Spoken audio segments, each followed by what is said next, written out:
Alright, so you're thinking about sending or receiving money internationally, right?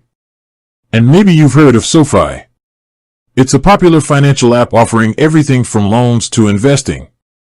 But here's the burning question. Can you actually use SoFi for international wire transfers? That's what we're diving into today. Let's face it, sending money across borders can be a headache.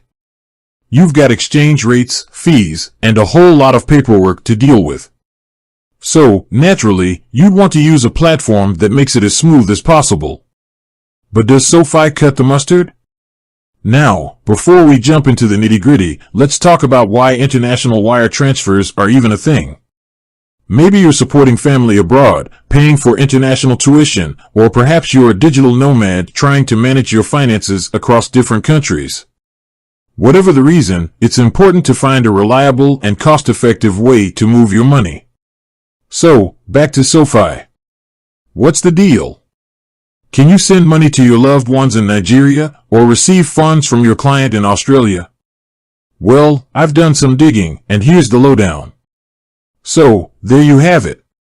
SoFi doesn't support international wire transfers. While it might be a great option for domestic transactions and other financial services, it seems it falls short when it comes to crossing borders. Now, just because SoFi isn't your go-to for international transfers doesn't mean you're out of luck.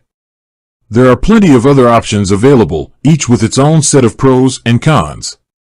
We might explore some of those alternatives in future videos. But for now, let's recap. SoFi is a great platform for many things, but international wire transfers isn't one of them. Understanding this can save you time, money, and a whole lot of frustration. With that said, thanks for watching, and until next time.